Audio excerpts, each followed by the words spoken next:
nagising ngayong araw dahil 7 AM na. Ewan ko ba kung bakit parang pagod na pagod yung katawang lupa ko. 7 AM nga yung breakfast nila pero nagising nga ako ng 7:30. What? Kaya eto, agad-agad na ako nag-asikaso ng kanilang uulamin. Kalabasa nga pala yung ulam nila ngayong umaga. Every time nga nakakain si Aquarius ay lagi nga siyang nakatali dahil after niya kumain pupuntahan niya yung ibang plato. Nagkukos ng away. In fairness naman dito kay Aquarius, kahit na maraming nagme-menstruation ay talagang food is life talaga sa kanya. Buti na lang talaga at hindi naging maselan sa pagkain ang mga to, si Mo at si Aquarius. Kaya nga pala sila nakatulala yan at hindi ko pa kinukuha yung mga plato nila kasi ba naman may isang nag-iinarte. Eat your food! Ang tagal mo be! Tapos na yung mga kasama mo nag-aantay sa'yo.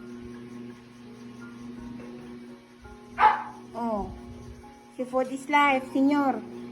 Tom!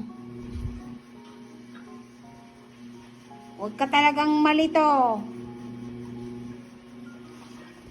Ano? Pepe, gusto?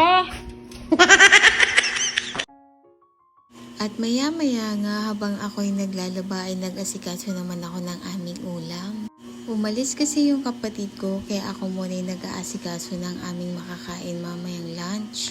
Adobong manok nga pala yung lulutuin ko ngayon kaya nagpe-prepare muna ako dyan ng mga gagamitin. Ilang araw na nga kaming puro gulay at isda kaya naisipan ko naman ngayon magmanok. Every time nga pala na nagluluto ako ng ulam ay gusto ko laging merong konting anghang. Kinasanayan ko na nga na kumain ng ulam na merong konting anghang. Pag walang konting anghang ay parang hindi ako nasa-satisfied, parang ganun.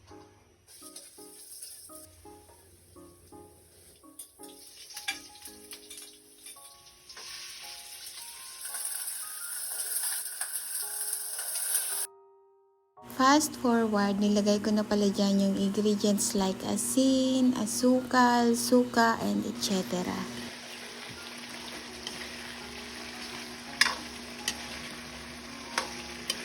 So, ayun lang. Kain guys. Bye!